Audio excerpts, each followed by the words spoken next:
Canada likes to see itself as safe, protected by oceans, allies, and a reputation for peace. But that illusion is breaking, and nothing shows it more clearly than the country's failure to replace its aging CF-18 fighters. After selecting the F-35 3 different times in 2010, 2014, and 2023, the government is still debating cutting its order of 88 jets. Even worse, it's considering adding the Saab Gripen E to create a mixed fleet, a move that could cripple the Royal Canadian Air Force. So why is Canada hesitating? A mix of politics and pride. The Trump era sparked strong anti-American feelings, tariffs, insults, and talk of becoming the 51st state. Many Canadians reacted emotionally, pushing back against anything tied to the US, even if it meant hurting their own military. But here's the truth. Canada isn't just reacting to America. It's suffering from decades of convincing itself that defense doesn't matter. Successive governments told Canadians they were safe, that low spending was fine, and that threats were distant. That lie has finally caught up. Cutting back on the F-35 again would be more than a bad decision. It would show the world that Canada puts politics above national defense.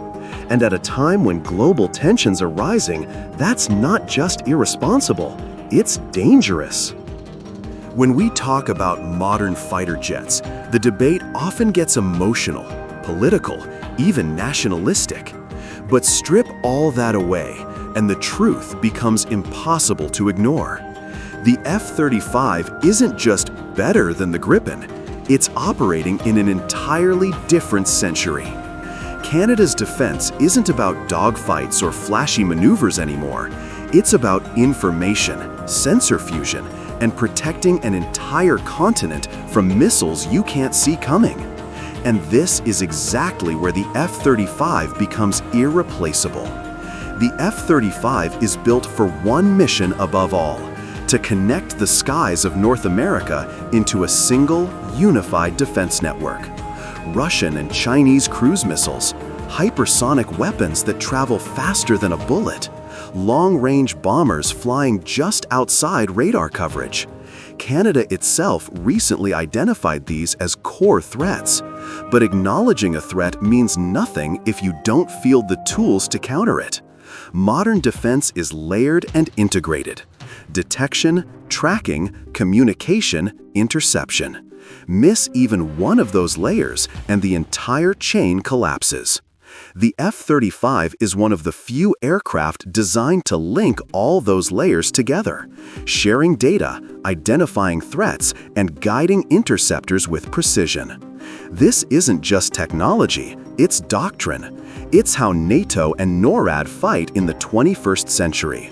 The Gripen? A capable jet, but not built for this system. It simply lacks the deep sensor fusion, the secure networks, the classified interoperability standards that continental defense now depends on. When the Canadian government last ran the fighter competition, the same competition that reselected the F-35 in 2023, it attached a requirement many Canadians never heard of: interoperability with 5 eyes, and something even stricter: 2 eyes. 5 Eyes is the intelligence sharing alliance among Canada, the US, UK, Australia, and New Zealand. But 2 Eyes? That refers to adopting US-level intelligence and data security standards, the kind required for continental defense, deep NORAD integration, and real-time threat sharing. Only one aircraft in the competition could meet those requirements without compromise, and it wasn't the Gripen. In my view, Canada doesn't just need a new jet.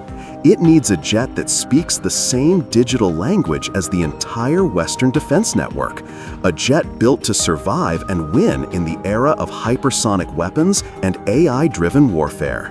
The F-35 isn't optional. It's the backbone of the security architecture Canada already depends on. Choosing anything else would be like unlinking Canada from the very shield that keeps North America safe. Most Canadians don't realize this, But few countries on Earth have the level of access, trust, and integration with US defense systems that Canada does. And that trust becomes especially clear with the F-35. Canada isn't just another customer buying a jet off the shelf.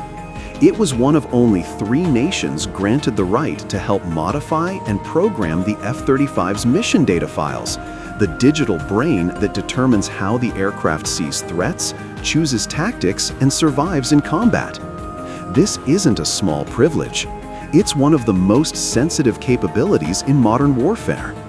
The AustCan UK Reprogramming Laboratory, ACURL, is the nerve center that allows Canada, Australia, and the UK to build their own threat libraries. And because Canada also receives US intelligence through NORAD and Northcom, Canadian F-35s will operate with almost the exact same battlespace awareness as American jets.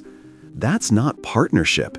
That's seamless integration, something the Gripen simply cannot achieve. And here's something critics rarely mention. Canada helped design this aircraft. As the second foreign partner in the Joint Strike Fighter program, Canada played a role in shaping key requirements, including features essential for northern operations: cold weather performance, long-range flight capability, rugged operational reliability. The F-35 wasn't just built to tolerate the Arctic, it was partly built because Canada needed it to. And Canada is not alone in that need. Look at the map of the Northern Hemisphere. Finland, Denmark, Norway. Every one of Canada's northern allies is buying the F-35. Not Sweden, of course, they make the Gripen. But everyone else who actually has to defend the Arctic, they chose the F-35 without hesitation. That should end the debate right there. If the countries operating in the same hostile climate, facing the same Russian threats, and sharing the same strategic realities all trust the F-35 for Arctic defense, why would Canada choose something less? To me, this isn't just a procurement decision, it's a reality check. Canada already invested in the F-35 program. Canada helped shape it. Canada has access to intelligence and capabilities most nations envy. And Canada's closest Arctic allies have already reached the same conclusion. The F-35 is the only fighter built for the threats of the High North. Choosing anything else would mean stepping backward, alone, while every trusted partner moves forward. The Gripen may be a clever Swedish design, but at its core, it was built as a short-range point defense fighter. Later upgrades added multi-role features, yet its biggest weaknesses remain: limited range, weaker sensors, and less advanced networking.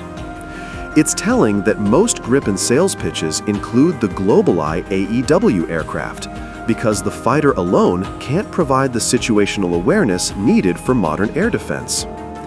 Meanwhile, in Canada, one of the F-35's greatest strengths, its deep interoperability with US systems, has somehow turned into its greatest political target. This is where the infamous kill switch myth comes in. Some Canadians believe the US can shut off our F-35s remotely. This rumor is completely false and has been debunked repeatedly. There is no kill switch, and the idea that the US would disable aircraft protecting North American airspace defies logic and NORAD's entire purpose. But the misinformation doesn't stop there.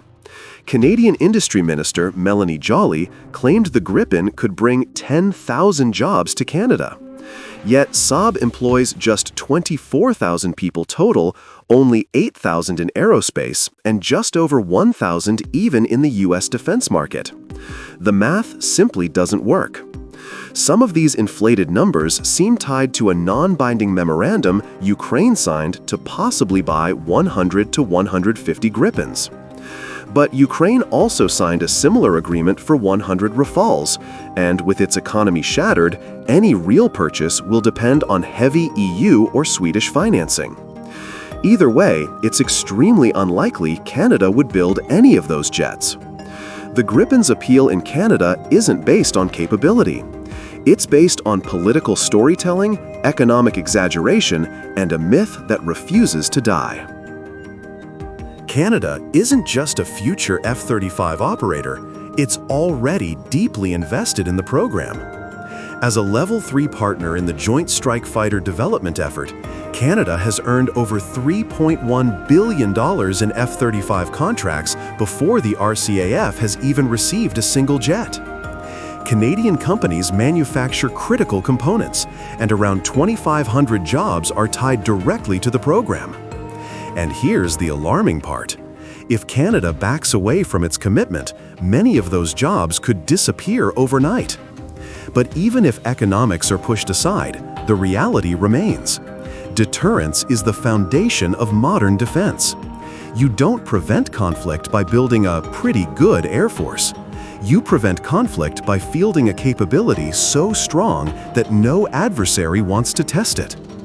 A fleet made up of just 16 F-35s and an unknown number of Gripens would not deter anyone, not Russia in the Arctic, not China in the Pacific, not even smaller regional threats. Meanwhile, a full complement of 88 stealth-capable F-35s sends an unmistakable message.